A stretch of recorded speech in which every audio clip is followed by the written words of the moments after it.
সালামু আলাইকুম। যাই হোক, এই লাইম হাউস যেটা, এটা হলো লন্ডনের প্রথম জাহাজ তৈরি করে, জাহাজের যে চীনা থেকে যা মাল আমদানি করা হইতো। লন্ডনের প্রাচীনতম যে ডক সাইট যেটা, আমি এই ডক সাইটের সামনেই আছি। এটা হলো লন্ডনের প্রাচীনতম একটা খাল। আর এখানে আগে জাহাজ দিয়া তৈরি করা, জাহাজের আনাগুনা আছিল, মাল চায়না থেকে আইতো এবং চায়নার একটা রাজত্ব আছিল এখানে। চায়নার পুরা রাজত্ব আছিল এবং চায়নার বসবাস, যারা চায়নার একটা কমিউনিটি আছিল, বসবাস করতো। পরে আস্তে আস্তে এখানেও বাঙালি কমিউনিটি, এশিয়ান যারা কমিউনিটি আছে, তারা আশেপাশে আইয়া বসবাস করছে। এবং এখানেও খুব বেশি ধূমপান নাম করা আছিল, ধূমপান জোয়ার একটা একটা আড্ডা আছিল এই ডক।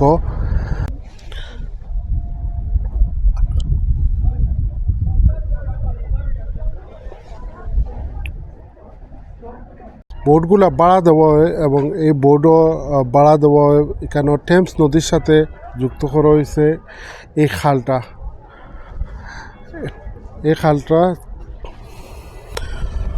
কেন হচ্ছে আরও বইয়া যে যারা যারা এই বোটগুলো আছে, যারা মালিকানাধীন আছে, তারা আড্ডা দেয়, ড্রিঙ্কস করে।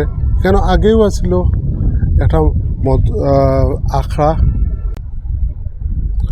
ওখানে বিকালে বইবার লাগি কি যারা এখানে আড্ডা, যারা বোর্ড আছে, তারা ইয়ে করে।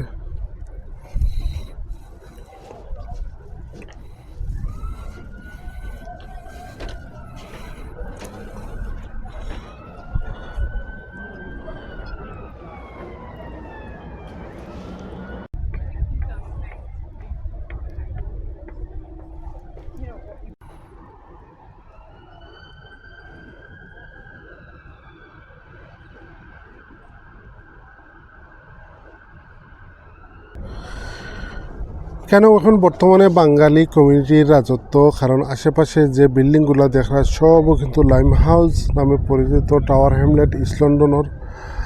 আর আশেপাশে যে বিল্ডিংগুলো আছে, বেশিরভাগ আমরা কমিউনিটি এবং রেস্টুরেন্টও, যারা ব্যবসা বাণিজ্য করেন, এখানেও আশেপাশে অনেক বাঙালি কমিউনিটির আছে, রেস্টুরেন্টও আছে। ওই পাশে হইলো আপনার টেমস নদী। সবথেকে বড় বিষয় হইলো আমরা বেশিরভাগ সিলেটি এখানেও এই এরিয়ার মাঝে আসুন, লামহাজও ইন্ডিয়ানও আসুন।